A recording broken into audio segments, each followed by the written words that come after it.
No niin, morjesta. Me ollaan täällä Laiskalla Pelikaanilla pelattu viime keväästä asti tällaista Star Wars Unlimited-korttipeliä ja ajateltiin kertoa siitä vähän enemmän niin vanhoille kuin varsinkin uusille pelaajille ja pyysin tänne tämän takia Juskaa. Tervetuloa. Kiitos. Juska on kokeneempi, pelannut lähes alusta asti tätä hienoa peliä, joten kerropas nyt tästä jotain.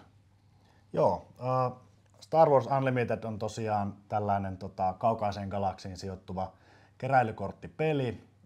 Ensimmäinen setti tuli tuossa noin 1,5 vuotta sitten alkuvuodesta ulos. Nyt ollaan menossa setissä numero 5, eli tämä Legends of the Force. Ja setti numero 6 julkaistaan tuossa tulevana syksynä. Eli vuoden sisällä tulee aina 4 settiä, joita sitten kierrätetään tässä virallisessa peliformaatissa. Se, että miten tämä peli toimii, niin yksinkertaisimmillaan tavoitteena sulla on tässä tuhota vastustajan tukikohta, ja se, että miten sä pääset siihen, niin sitä varten tämä peli antaa sulle sitten erinäisiä hahmoja, yksiköitä, aluksia, tapahtumakortteja, joilla sitten koitetaan tehdä sitä vahinkoa sinne vastustajan tukikohtaan. Ja kummallakin pelaajalla on sitten tämän tukikohdan lisäksi tällainen johtajakortti, ja se johtaja johtaa sitten sitä sun niin sanottua armeijaa, sitä sun pakkaa, millä sä taistelet sitten sitä sun vastustajaasi vastaan. Ja meillä olisi tarkoituksena tänään näyttää sitten yhden matsin verran tätä peliä teille ja kertoo vähän samalla siitä, että mitenkä tämä peli sitten kulkee. Elikkä siellä on klassinen duo Qui-Gon Jinn ja Darth Maul vastakkain. Eli valomiekat lyö yhteen. Näin on. Mitäs jos me tehtäisiin ensin näille pieni unboxing? Tehdään ihmeessä. No niin, eli tässä meillä olisi nyt sitten purettuna toinen näistä Spotlight-dekeistä, eli meidän Qui-Gon Jinn tuolla. Ja mitä sieltä nyt sitten löytyy, niin ensinnäkin meillä on täällä meidän johtajakorttimme, eli Qui-Gon, sitten Qui-Gonin tämä tukikohta, Jedi-temppeli, sitten meillä on itse pelipakka tässä näin, koostuu 50 kortista, pari token-korttia, jotka Qui-Gonilla näyttäisi olevan tällaisia experience token-kortteja. Niillä pystyy sitten kivasti vähän boostailemaan omia yksiköitään siinä pelin aikana. Sitten ihan vaan perus pahviset tämmöiset damage-tokenit ja aloitteen merkiksi tommonen inikka-tokeni. Ja jokaisessa setissä on aina tuotu mukaan tähän peliin joku uusi mekaniikka. Ja tämä Legends of the Force nimensä mukaisesti, niin tämä keskittyy voimaan ja voimankäyttäjiin, niin tässä setissä oleellinen mekaniikka on tämä Force, eli voima mekaniikka, ja sitä varten on kummassakin pakassa sitten oma token-korttinsa. Kerrotaan sitten tuossa pelin aikana teille vähän enemmän siitä, että miten toi voima tässä pelissä mekaniikkana toimii. Ja kivana bonarina, niin kummastakin Spotlight-dekistä löytyy myös yksi booster-pakka, eli täältä löytyy sitten 16 satunnaista korttia tätä uutta settiä jokaiselle pakan ostajalle. Sitten Karri voi näyttää teille tuosta toista pakkaa, eli maulia, mitä sieltä sisältä löytyy. Eli siinä on ne damage-tokenit, boosteri ja pakka on laitettu tommoseen kivaan paperikääreeseen.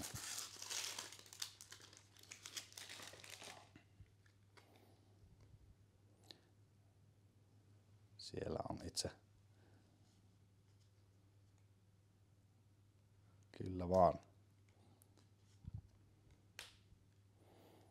Maulilla näyttäisi olevan kanssa experience tokenit siellä pakassa mukana. Ja sitten itse pelipakka. Jes. Seuraavaksi sitten sekoitellaan tuosta kummallekin pakat valmiiksi ja otetaan yksi matsi teille.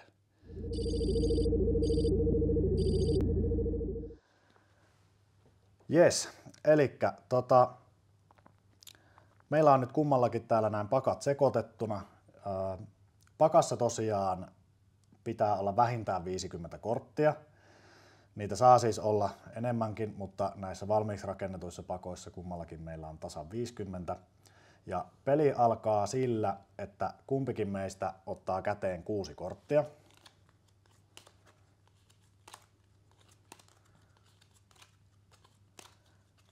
Ja näistä 6 kortista meidän pitäisi sitten katsoa, että löytyykö meiltä sieltä sellaisia kortteja, mitä pystytään tähän alkuun pelaamaan. Korteissa on tällainen oma hinta siellä kortin vasemmassa yläreunassa.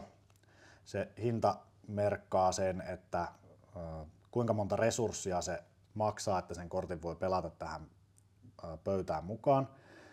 Resurssit selitän teille kohta, mutta tärkeää olisi, että sieltä löytyy aloituskädestä ainakin yksi kortti, mikä maksaa 1 tai 2 resurssia, niin silloin sä pääset ensimmäisellä kierroksella peliin mukaan. Ja jos se aloituskäsi näyttää siltä, että ei halua sitä pitää, niin sen saa kerran vaihtaa. Tätä kutsutaan mulliganiksi. Kerran voi mullikoida kätensä niin, että sen sekoittaa pakkaan ja sitten sieltä ottaa uudet 6 korttia, mutta tämän jälkeen sitä ei saa enää vaihtaa. Eli sitten tässä on aina se riski, että jos mullikoit aloituskäden, niin saatat saada vielä huonomman käden tähän alkuun. Mutta mulla ainakin näyttäisi siltä tämä mun aloituskäsi, että mä voin lähteä tällä liikenteeseen. Mites sulla, Karri? Joo, kyllä tällä ihan voi. Ja jos mäkin tästä nyt näytän, että mä esimerkiksi heitän nyt resurssiksi ainakin tästä yhden ison kortin, eli 7, koska tämä ei tule pöytään kovin aikaisin, niin pistetään semmoinen resurssiksi. Kyllä. Ja resurssiksi laitetaan tässä pelin alussa 2 korttia kädestä. Ja niin kuin tuossa Karri huomautti, niin aloituskädestä kannattaa laittaa resurssiksi sellaisia kortteja, mitkä on ehkä liian kalliita pelata, että haluatko sä munia niitä siellä sun kädessä pitkään vai et, se on sun oma päätöksesi. Toinen on, että jos sulla on vaikka useampi kappale samaa korttia kädessä, niin silloin yhden niistä voi ehkä uhrata resurssiksi.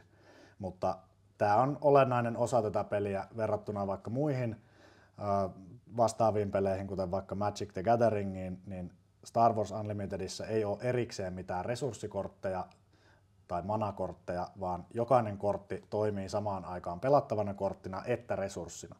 Mutta se, että siinä kohtaa kun sä oot resurssoinut ton kortin tonne, niin se pysyy siellä resurssina, ellei sillä ole tällaista smuggle keywordia, mutta ei mennä siihen nyt sen tarkemmin, se on aivan eri setin juttuja. Mä vielä otan tästä yhden kortin pois. Sanotaan, että vaikka toi lähtee mulla tonne, niin mä oon valmis. Ja tosiaan peli kulkee niin, että tässä tehdään sitten toimintoja eli actioneita vuoron perään ja se, että kumpi saa aloittaa, niin se määrätään aloitteella, eli tällainen inikka-tokeni, initiative token, ja me annetaan tällä kertaa Karrin aloittaa, eli laita se johonkin siihen itsellesi näkyville, eli nyt Karrilla on meillä aloite ja Karri saa toimia ensin ja lähdetään ekaan action phaseen, eli ensimmäiseen toimintavaiheeseen tässä pelissä, jossa nyt sitten aletaan näillä resursseilla pelaamaan kortteja pöytään. Mitäs se Karri laitat sinne? Joo, mä voisin lähteä nyt tästä tuommoisella R2D2-kortilla, joka on niin sanottu Crowned eli maakortti. Ja se pelataan tosiaan tällainen niin kuin exhausted, mikä se nyt suomeksi on. Niin. Ja väsynyt, käytetty. Ja siinä on tosiaan, että kun sen pelaa, niin mä voin heittää kädestäni yhden kortin pois ja nostaa 3 korttia pakasta ja ottaa niistä itselleni yhden. Sanamuoto siinä on may, eli se ei ole pakko tehdä. Ja mä voin kuitenkin tässä nyt muodon vuoksi tehdä sen, eli mä pistän yhden kortin nyt tänne pois ja katson nyt 3 korttia täältä.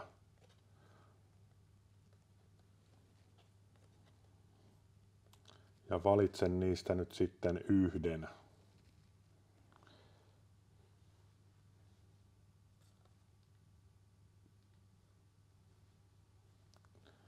Eli minä nyt valitsen siitä tuommoisen kortin ja pistän 2 muuta korttia pois. Ja muista maksaa R2 kanssa. Eli resurssit 2 kappaletta käännetään. Yes. Mä voisin sitten tässä tapauksessa tehdä tällaisen tempun, että mä pelaan tosta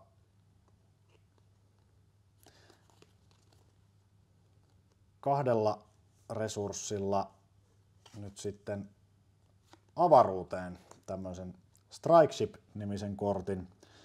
Se näyttää tällä hetkellä siltä, että se hyökkäisi 3 ja kestää 3, hyökkää 0 ja kestää 3, mutta sillä on tällainen kyky kuin Ride 3, mikä tarkoittaa sitä, että silloin kun se hyökkää, niin silloin se saa 3 pistettä lisää sen hyökkäykseen.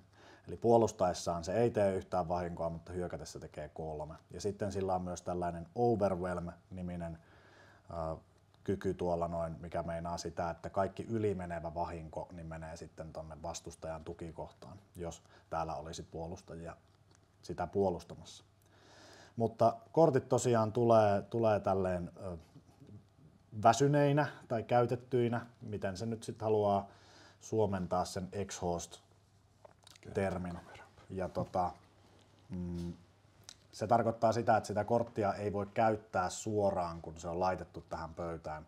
Eli mä en voi hyökätä tällä vielä, eikä Karri voi hyökätä tuolla R2 tuolta. Mutta me ollaan nyt tehty meidän ensimmäiset actionit tässä näin. Tämän jälkeen vuoro menee Karrille. Haluatko tehdä mitä seuraavaksi? Joo, mä en voi oikein tehdä enää mitään, joten mä otan tämän aloite-tokenin tähän itselleni. Eli tämä meinaa sitä, että seuraavalla kierroksella Karri sitten saa jatkaa aloittajana ja toimii ensin.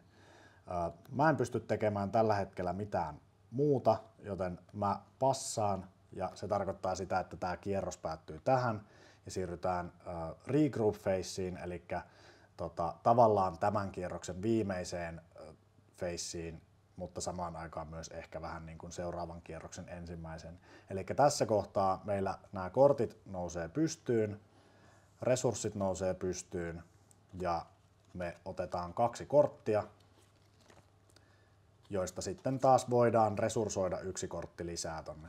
Ja tällä tapaa joka kierroksella tässä pelissä tämä meidän resurssipuuli kasvaa täällä, me pystytään pelaamaan kalliimpia kortteja pöytään ja näin se sitten tästä etenee.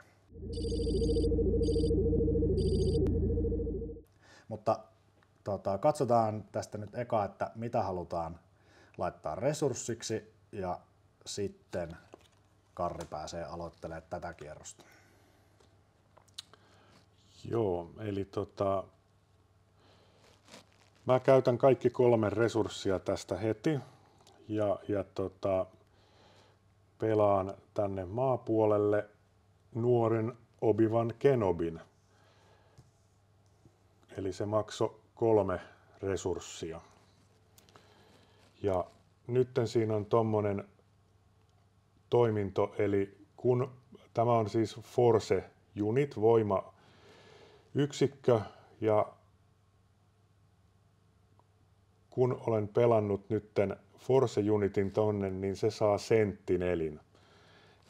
Ja otetaan täältä vaikka tuommoinen hienompi token tähän, joka kuvaa sitä, että se on Sentinel. Ja se tarkoittaa sitä, että vastustajan tältä puolelta on hyökättävä tätä yksikköä vastaan. Ei voi hyökätä toiseen korttiin eikä voi hyökätä tukikohtaan, vaan sen täytyy ensin tuhota tämä. Kyllä se toimii vähän niin kuin tuollaisena lihamuurina siellä nyt. Ja mä voisin pelata tässä kohtaa sitten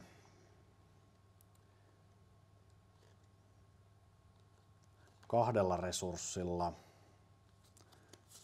Kylo Renin tänne. Kylolla on tällainen, hänellä on taas tää Overwhelm, mikä tällä Strikeshipilläkin täällä mulla on. Eli jos hän pystyisi vaikka tekemään nyt enemmän vahinkoa kuin tuon 5 tähän Obi-Wan Kenobiin, niin ne ylimenevät vahingot menisi tänne Karrin tukikohtaan, mutta tällä hetkellä hän Kylo lyö vaan 2. Kylolla on myös tällainen kyky täällä, että kun hänelle antaa jonkun upgradein, eli esimerkiksi sitä experiencea, mistä aikaisemmin tuossa mainitsin, tai jonkinlainen muu, annetaan hänelle vaikka valomiekka tai jotain muuta, niin silloin voin käyttää voimaa ja mennään siihen tuossa myöhemmin, että mitä se tarkoittaa, kun saadaan se voima tässä näin ja miten sitä käytetään, mutta tällä pystyisi silloin käyttämään sen voiman, eli ikään kuin poistamaan sen Force Tokenin pöydästä ja silloin mä saisin nostaa kortin. Mutta tällä hetkellä se Kylo ei tee tosiaan mitään tuolla, koska se on siinä exhaust tilassa siellä. Mutta sitten on vielä Karrin vuoro. Joo, ja mulla on nyt mahdollisuus sitten tällä R2-D2:lla hyökätä. Mä voin hyökätä joko Kylo Reniin tai mä voin hyökätä tukikohtaan. Ja mä nyt päätän hyökätä sinne tukikohtaan. Eli tämä antaa 2 damagea vastustajan tukikohtaan. Noin. Sitten mun vuoro. Mä voisin nyt tällä Strikeshipillä vastata täältä, eli mä hyökkään sitten sun tukikohtaan ja nyt tosiaan tää Raid 3 aktivoituu, mikä meinaa, että sieltä tulee 3 pistettä vahinkoa tänne näin. Ja mulla on tässä tämmönen hieno lisäsysteemi, mitä myydään meilläkin, eli tämmönen damage trackeri, mikä on kätevä. Ei tarvitse noita tokeneita, damage tokeneita heitellä tuohon. Kyllä, plus se on aika kivan näköinen. Siinä on kaikki nuo Aurabesh-kirjoitukset sun muut. Joo, tää on ihan komea, sopii tähän kuvioon hyvin. Kyllä, eli sieltä tuli multa 3 pistettä suhun vahinkoa. Mitä sä haluat tehdä seuraavaksi? Jälleen en pysty tekemään mitään, joten otan edelleen tämän aloite-tokenin. Joo. Mä pelaan tosta vielä yhdellä resurssilla tommosen Witch of the Mist-kortin. Witch of the Mistillä on tällainen kyky kuin Hidden, mikä meinaa sitä, että se on tämän vuoron aikana, kun se tulee pöytään, niin se on ikään kuin piilossa. Eli Karri ei pystyisi nyt näillä hänen korteillaan hyökkäämään tätä Witch of the Mistia vastaan.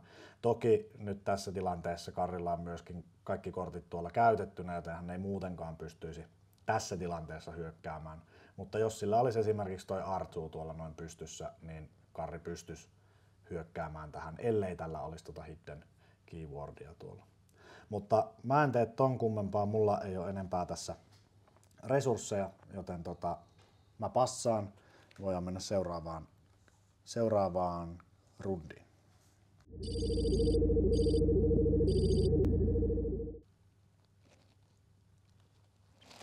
Mä pelaan nyt täältä 4 resurssilla pöytään Jedi Sentinelin. Eli tämä kortti, tämä saa Sentinelin, jos minulla olisi Force. Mutta koska minulla ei tällä hetkellä ole, niin se on vain aivan tavallinen kortti.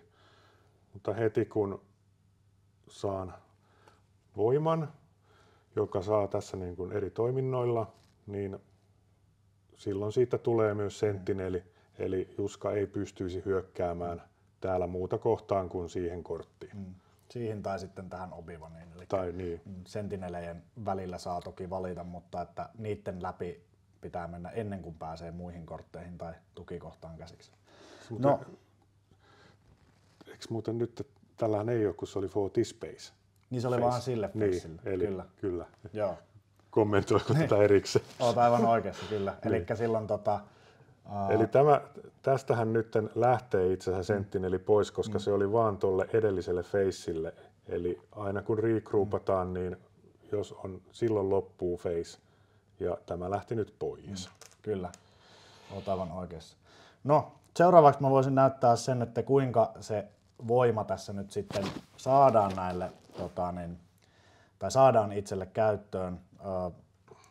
Mä voisin tällä Witch of the Mistillä nyt hyökätä täältä sitten Jedi Sentineliä kohti, mikä meinaa sitä, että tämä Witch of the Mist tekee sille 1 pisteen vahinkoa, mutta samaan aikaan tämä Jedi Sentinel, kun se puolustaa, niin se tekee ton 5 pistettä tähän, mikä meinaa, että tämä sitten kuolee tai päihittyy ja poistuu pelistä tonne poistopakkaan. Ja mä laitan tähän merkiksi 4 damagea. Ai, se otti vaan 1 vahingon. Anteeksi. Voit sä laittaa 4, mutta mennään kuitenkin ehkä sen mukaan, mitä tuolla luki. Niin Kyllä, eli 1. Ei tehdä liian helpoksi mulle tätä. Mutta tosiaan mä hyökkäsin tällä Witch of the Mistillä tossa noin, ja hän oli tosiaan tällainen Force Unitti, ja mun base, aivan kuten Karrillakin, niin base antaa tällaisen, että aina kun Force Unitti hyökkää, eli aina kun voimankäyttäjä hyökkää, niin silloin voima on kanssani. Ja meillä on täällä käytössä voimanmerkiksi tällaiset hienot Force Tokenit. Mä laitan sen vaikka tohon näytille, mikä meinaa nyt sitä, että nyt mulla on voima kanssani. Ja tää mahdollistaa sitten erinäisiä asioita, kuten esimerkiksi täällä meidän liidereillä olevia kykyjä sun muuta.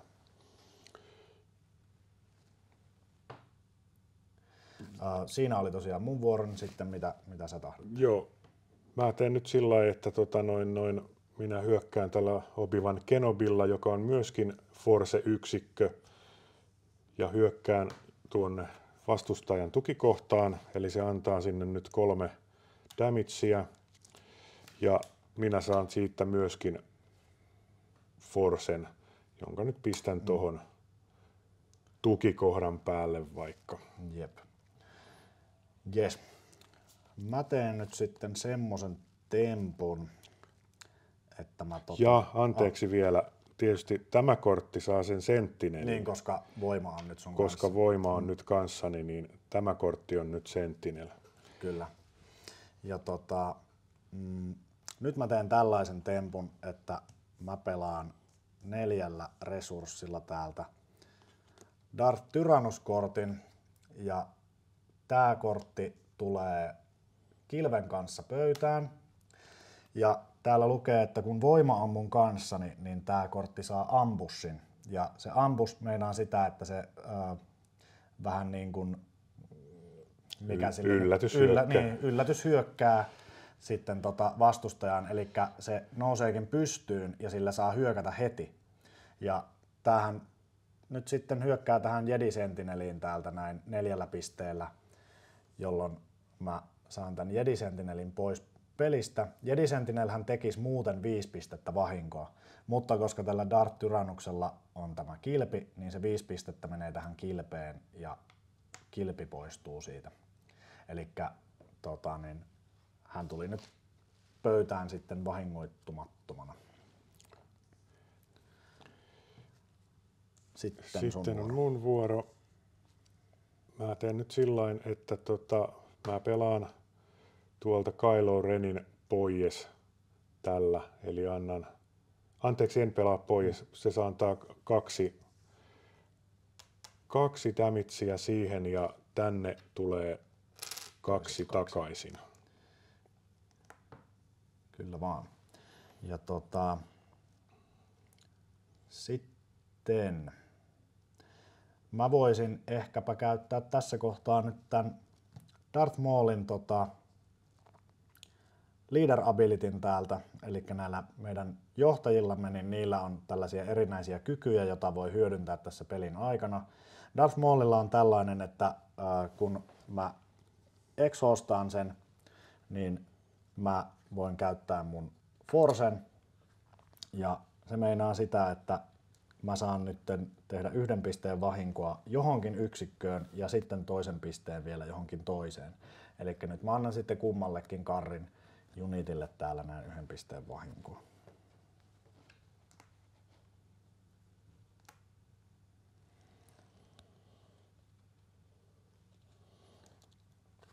Kyllä. Mitä tahdot tehdä seuraavaksi? Sulla oli täällä tämä siis Raid 3 tuossa. Joo.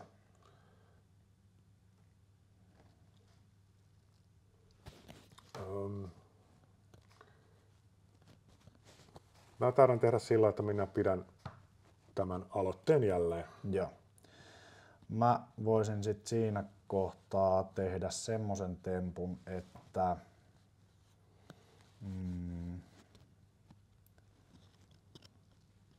ootas nyt, tuolla on Artuulla on 3 pistettä sisässä vahinkoa. No mä voisin tehdä niin, että mä nyt sitten tällä Kailolla lyön Artuuta, niin mä saan sen pois pelistä ja sieltä menee 1 piste tämän Overwhelmin ansiosta sun tonne tukikohtaan. Artuu toki tappaa tämän Kailoon samalla, mutta tuleepahan toi Overwhelmi hyödynnettyä ja saadaan sulta 1 kortti sieltä pelistä pois. Ja tässä kohtaahan mä oon tehnyt nyt tämän mun toimintoni ja tää menisi takaisin Karrille tää peli, mutta Karri kun otti tämän aloitteen tuossa aikaisemmin, niin se meinaa, että Karri on vähän niin kuin tehnyt tällä rundilla kaiken mitä tahtoo tehdä, jolloin se tulee vaan takaisin mulle se vuoro. Ja nythän mulla on täällä mahdollisuus sit vielä täältä antaa se 3 pistettä tonne vahinkoa hänelle ennen kuin sitten itse päätän tämän vuoron. Ja sitten nyt mä passaan ja mennään seuraavalle kierrokselle.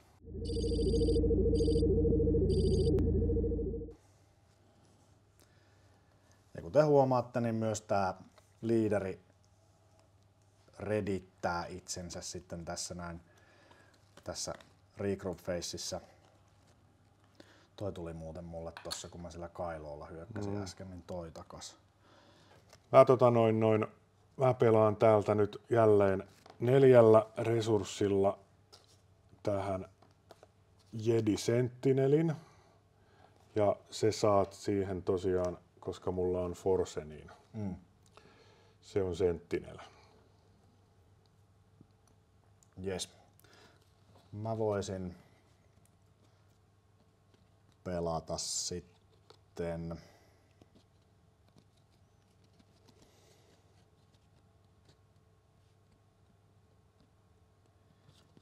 katsotaan mitä sä teet. Mä pelaan 3 resurssilla Ogdo Bogdon sinne. Ogdo Bogdolla on tällainen erikoinen ominaisuus, että hän ei voi hyökätä, ellei hänessä ole vahinkoa sisällä.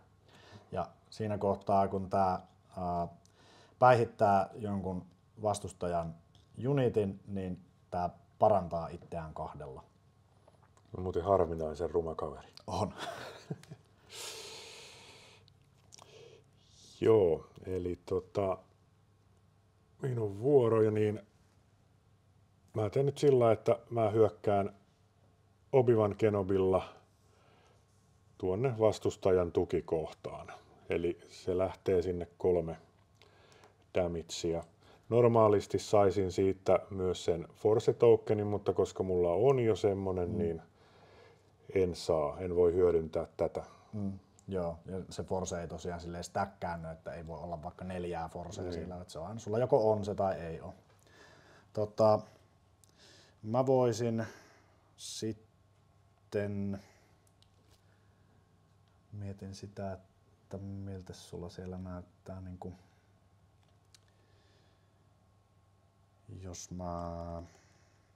koska jos mä tällä Tyrannuksella lähtisin nyt sun Sentineliä vastaan, niin joo, saisin tehtyä 4 pistettä sun vahinkoa, mutta sä tiputtaisit sen pois tuolta.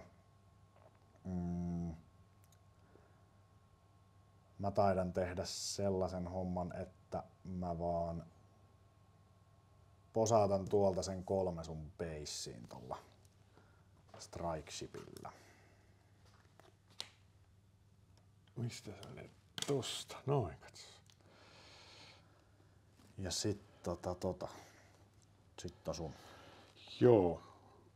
Mulla on jälleen mahdollisuudet aika vähissä tehdä mitään, joten mä taas pidän tämän aloitteen. Mä en halua tätä kuitenkaan vaihtaa tohon suoraan. Mä taidan käyttää tämän Maulin abilityn tässä kohtaa, eli mä käytän Forcen ja sit mä pystyn täältä antaa 1 pisteen vahinkoa 2 tyypille, niin mä annan kummallekin heistä 1.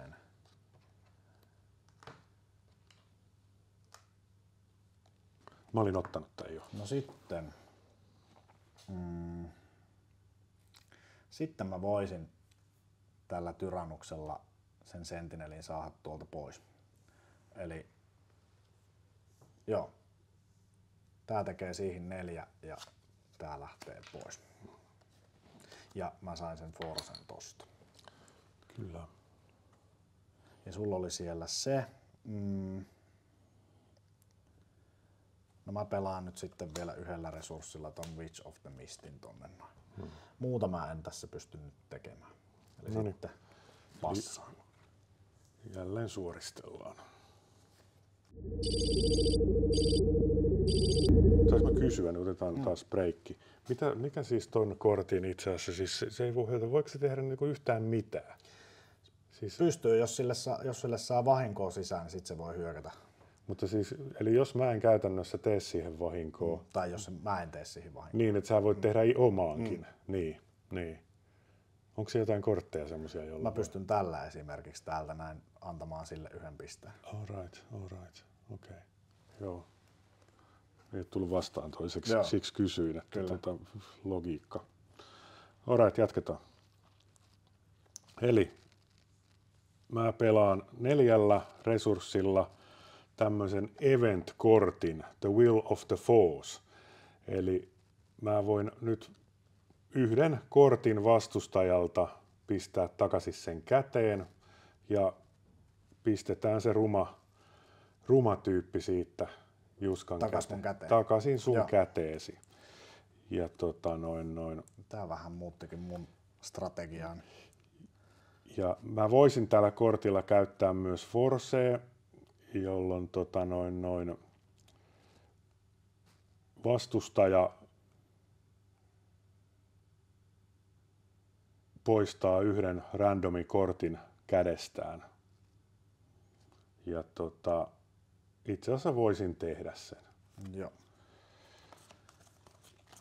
Otetaan täältä sitten näin, niin saat ottaa siitä jonkun pois. No se oli juurikin herra Ogdo Bogdo, mikä sitten tippuisi. Ja event-kortit eivät jää pöytään, vaan ne pistetään poistopakkaan sitten käytön jälkeen. Yes. Mä voisin tässä kohtaa nyt sitten tehdä tällaisen tempun, että mä otan Darth Maulin pöytään. Eli näillä meidän liidereillä on myös tällainen Epic Action. Ja Epic Action tarkoittaa siis sitä, että se tulee peliin mukaan tällaisena unittina, ihan niin kuin nämä muutkin yksiköt.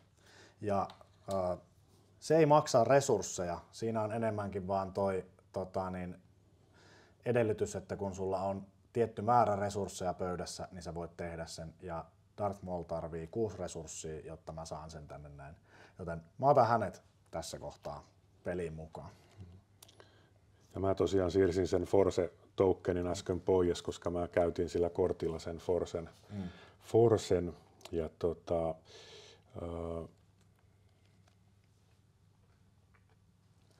mä teen nyt sillain, että mä hyökkään tuosta sillä nuorella Obi-Wan Kenobilla vastustajan tukikohtaan 3 ja saan takaisin tämän Force-tokenin, koska se oli tosiaan Force-unitti. Kyllä vaan. Munhan täytyisi tässä sitten miettiä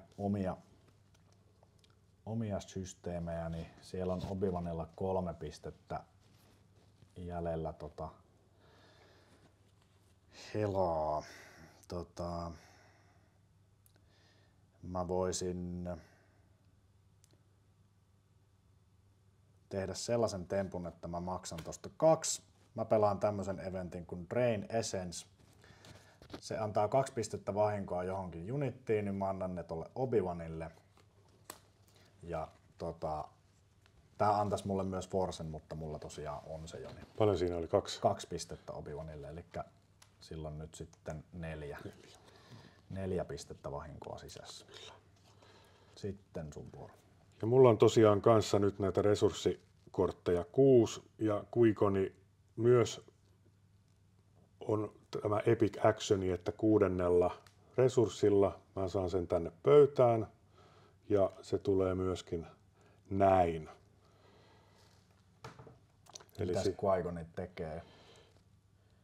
Qui-Goni tekee sen, että kun olen hyökännyt, niin mä voin palauttaa oman tai ystävällisen niin kuin ei-johtaja-unitin käteeni.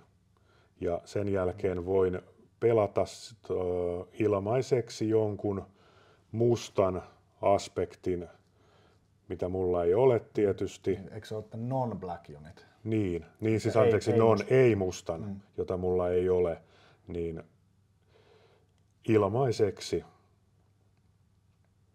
Aivan. Sehän kuulostaa ihan hyvälle.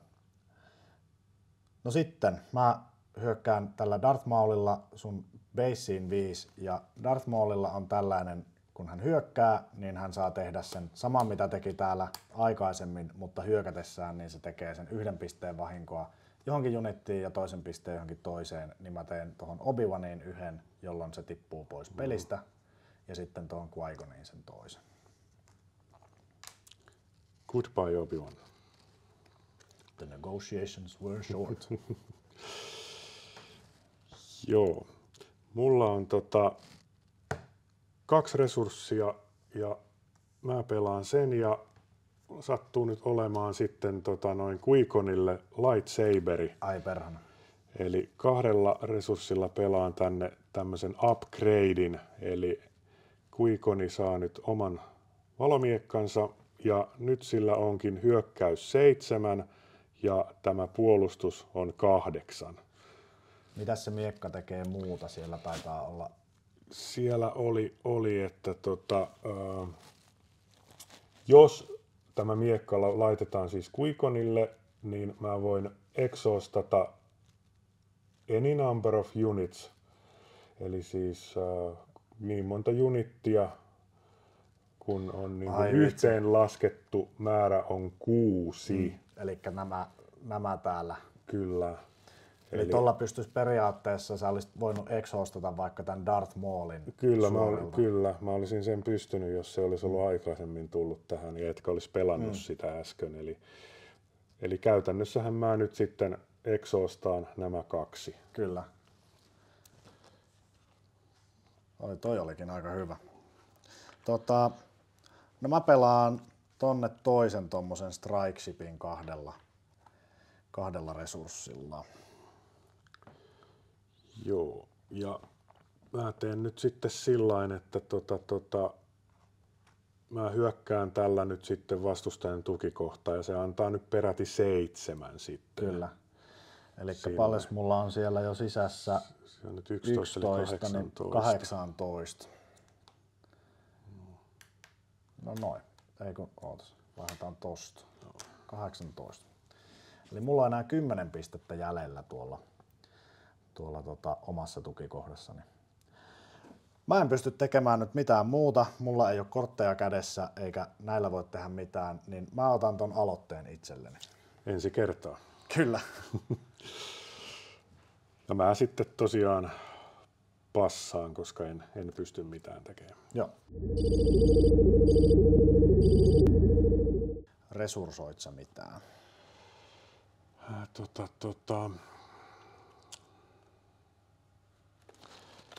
Joo. Jes. Mä voisin aloittaa pelaamalla 4 Talsins Assassinin tonne noin. Ja sillä on tällainen Wendblade. Se on kova. Eli mä voin käyttää ton Forcen ja antaa sillä jollekin unitille -3/-3. Tän facein ajaksi, niin mä annan sen tolle Qui-Gonille. Elikkä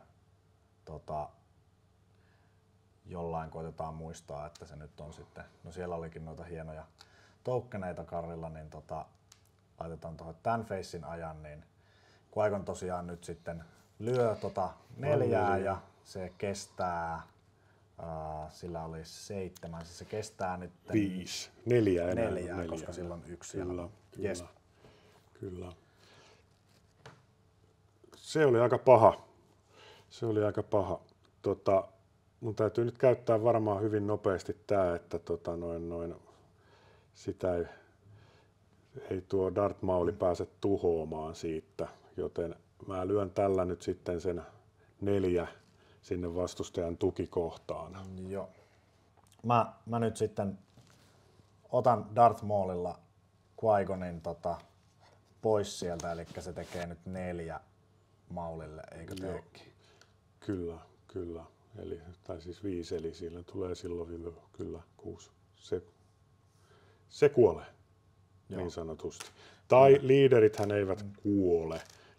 Liiderit eivät mene poistopakkaan, vaan ne palautuu tuohon. Kyllä.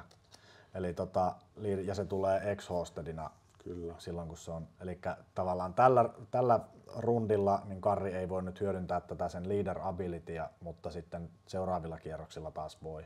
Mutta se ei voi ottaa sitä enää takaisin pöytään. Epic actioni käytetään vain kerran. Kyllä. Ja sitä varten on olemassa myös meillä tollanen merkki sille, että se on käynyt jo pöydässä. Mutta tosiaan Darth Maulin valosapeli nyt sitten lävisti Qui-Gonin tässäkin rinnakkaisulottuvuudessa. Ja mä huomasin kuulla semmoisen jutun tässä kanssa, että tää Darth Maulin on attack ability täytyy triggeröidä täältä, niin mun pitää antaa 1 piste vahinkoa 2 unitille. Eli mun täytyy nyt varmaan vähän näitä, no tuolla on vielä noita yhden. Niin mä annan tonne vaikka näille mun avaruusaluksille 1 pisteen. Joo, eli se antaa omille uniteille. Joo, se voi antaa ne omillekin, koska tässä lukee, että deal 1 damage to a unit, eli mille tahansa unitille, ja se on pakko, koska täällä ei ole sitä you may. Kyllä. Niin mun on pakko antaa ne 2 pistettä, ja täällähän ei ole Karrella ketään mille antaa, niin mun on pakko antaa ne omille siinä kohtaa. Kyllä. Koska tuo oli niin ilkeä kaveri tuo Darth Mauli, niin mä käytän nyt sitten täältä itseltäni 6 resurssia ja pelaan pöytään Depa Billeban, jolla on ambush. Ambush, eli se voi hyökätä heti vastustajaan. Eli vastustajajunitti, eli mä pelaan nytten pois sen Darth Maulin sieltä pöydästä. Noniin. Se antaa mulle takaisin tähän nyt sitten 5. Joo. Eli tässä pelissä tai tässä maailmassa niin se ei ollutkaan nuori Obi-Wan, vaan se oli sitten tää Depa, kuka pisti Maulin kahtiin.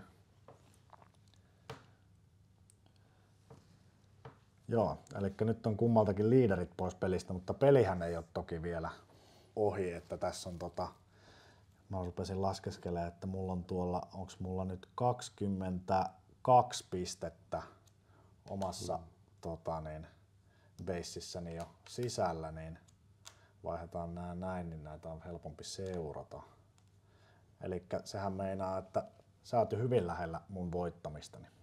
No, tämä peli on siitä erikoinen, että kaikkea voi tapahtua. No se on kyllä ihan totta, joo. Eli sulla olisi siellä niin kuin 5 pistettä sisällä tässä kaverissa ja mä taidan tehdä niin, että tuolta tulee 3 pistettä sun baseen. Pitää koittaa saada kiinni sua.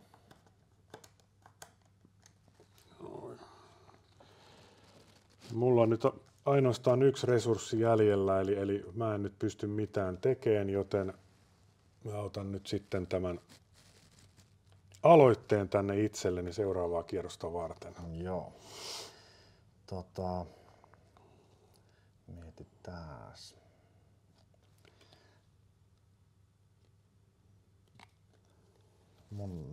No mä en nyt oikein, mä ehkä nyt sitten vaan täältä ammuskelen, eli tuolta tulee 3 tältä.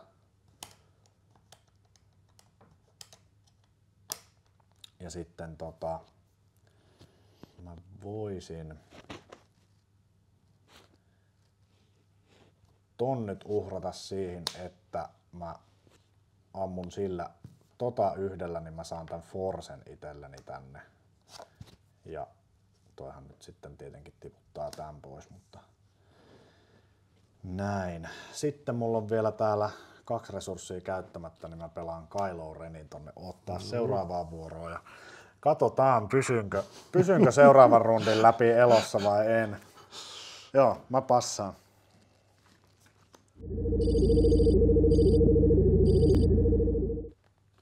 Mä en taaskaan resursoi mitään.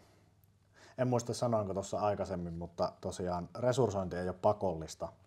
Et jos haluaa, niin voi myös pitää kummankin niistä 2 kortista. Toki usein on fiksumpaa laittaa sitä resurssia, jolla on mahdollista pelata useampi kortti kerralla. Mutta tässä nyt omassa tapauksessani niin luulen, että on parempi katsoa, että mihin tämä nyt menee. Että...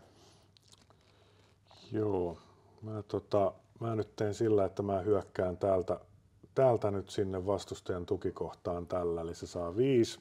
Ai. Eli se jää nyt 1 päähän sitten tuhoutumisesta. Kyllä. Ootas, laitetaan tohon noin. Ai. Siellä on jo 27 pistettä sisällä. Mä käytän tän Darth Maulin actionin tuolta, niin mä saan sillä ton tiputettua pois. Eli mä käytän voiman, se antaa sille 1 pisteen ja sitten se antaa vaikka tälle Talsinin assassinille 1 pisteen. Joo. Ja nyt jos sattuisi olemaan semmoinen kortti, että voisin, kun ei ole mitään pöydässä, että voisin vaikka antaa suoraa damagea vastustajalle, niin sehän olisi peli siinä, mutta koska tämä on erittäin mielenkiintoinen peli, niin se ei ole. Se ei ole, eli mä pelaan nyt tänne 3 jälleen nuoren Obi-Wanin. Ai, ja se tosiaan on sentineli tässä feississä. Eli pistetään siihen vielä toi. Perhana, toihan nyt vähän tekeekin tästä hankalampaa. Mä nyt sitten tän Talsinin assassinin kanssa lyön sen 4 Obi-Waniin. Ja Obi-Wan tekee 3 tähän, niin tää tippuu pois. Kyllä. Ja sitten mä pelaan 4 täältä nyt.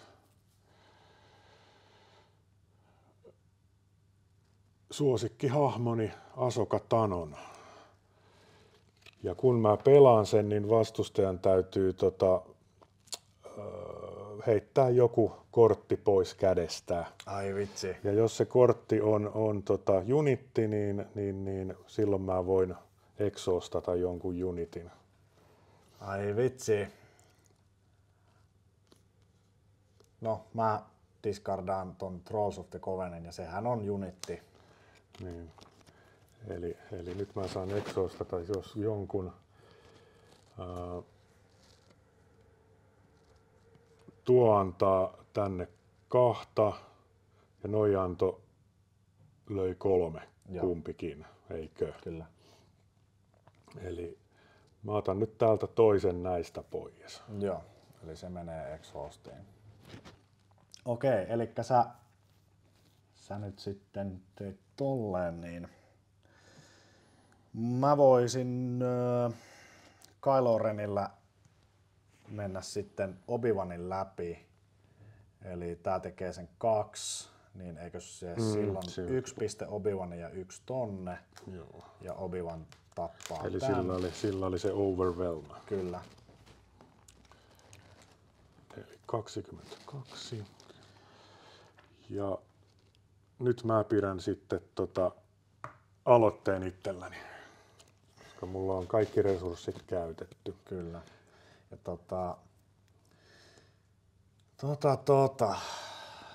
tää nyt on vähän kinkkinen. Mulla tulee tossa toi Force tosta kun Kylo hyökkäs. Mä voin täältä 4 ampussaa Tart-tyrannuksella Asokaa. Se tekee 4 Asokaa. Tähän sai sen shieldin, joka meinaa, että Asokan 3 pistettä menee siihen. Mutta se ei kuitenkaan riitä tappamaan Asokaa. Ja sitten mä saan tuolta nyt vielä sen 3 pistettä sulle sinne. Mutta kyllä tää nyt vähän näyttää siltä, että taitaa voiman pimeä puoli hävitä tämän matsin. Viimeinen rundi, eli noin. Otetaan muodon vuoksi tästä pari korttia ja mut tilannehan on se, että Juskalla on tuolla 1 piste enää ja tää antaa 3 peissiin, niin Sinnehän se menee. sinne se menee, eli peli on päättynyt. Kyllä. Kiitos. Kiitos. Joo, eli tällainen peli oli meillä tällä kertaa. Ja tässä kävi nyt sitten näin. Joo, nyt kävi eri lailla kuin elokuvissa, että Mutta tää oli erittäin hyvä ja mä itse olen vasta keväästä asti tätä pelannut, mutta tää Force on mun mielestä tosi kiva, että tuolla toiminnolla pystyy kyllä tekemään paljon, eli edellisissä pakoissa on näitä, mitä on ollut tietysti Ambush ja Ride ja Smuggle. Nyt kaikissa on jotain semmoista hyvää, mutta itse on tykästynyt kyllä tähän Forceen nyt, että tää on ihan hauska toiminto. Kyllä. Itse on tykännyt kans tosi paljon tästä viimeisimmästä setistä, koska ihan pikkupojasta asti niin tietenkin jedit ja sitit ja valomiekat ja voima ja kaikki tää niin on niinku se Star Warsin suola itselle ollut, niin siistiä, että nyt meillä on tämmönen setti, mikä keskittyy nimenomaan siihen. Jokainen näistä aikaisemmista seteistä on aina ollut vähän jollaisella erilaisella painotuksella, että meillä vaikka edellinen setti Jump to Lightspeed oli tätä avaruustaistelua enemmän, ja sitten taas jos mennään ihan sinne alkuun, niin ensimmäinen setti keskittyi vähän niin kuin tuohon kapinalliset vastaan imperiumin sotimiseen, ja sitten taas toinen oli tähän galaksin tällaiseen rikollisuuteen ja siihen tällaiseen scam and villainy -tyyppiseen. Siellä oli just tämä smuggle, salakuljetustekniikka ja näin poispäin. Sitten kolmas setti oli sitten taas kloonisotia ja katsotaan mitä seuraava setti sitten taas tuo, mutta tämä on ollut kiva, miten tässä tulee aina jokaisessa setissä joku uusi juttu, ja tämä Force vaikuttaa musta kans kyllä tosi kivalle. Kyllä. Tämä oli erittäin hauskaa. Ja meillä tosiaan Laiskalla Pelikaanilla pelataan joka keskiviikko Star Wars Unlimitedia, että tänne voi tulla uudet pelaajat. Meiltä löytyy näitä aloituspakkoja. Täällä on hyvä porukka, joka osaa neuvoa, aloittelijoitakin, ja meillä on myös drafteja tulossa koko syksyn varmaan, ja jossain kohtaa myös Store Showdown-päivä. Eli tervetuloa tänne meille pelaileen.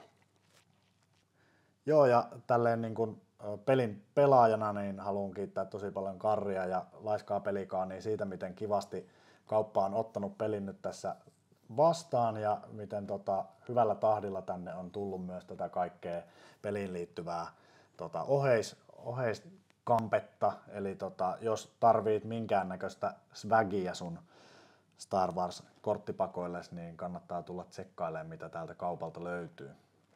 Joka viikko meitä täällä käy pelaamassa erinäköinen porukka, kaiken tasoisia pelaajia. On niitä, ketkä pelaa tätä ihan silleen NS tosissaan, kilpailen tuolla niin kuin ympäri Suomea ja sitten on myös meitä tyyppejä, ketkä tykkää vaan hauskoista temaattisista pakoista, millä vähän kikkailla menemään. Joten niin jos yhtään kiinnostaa tulla kokeilemaan, niin tervetuloa. Oikein mielellään otetaan uusia pelaajia porukkaan mukaan. Voima olkoon kanssanne.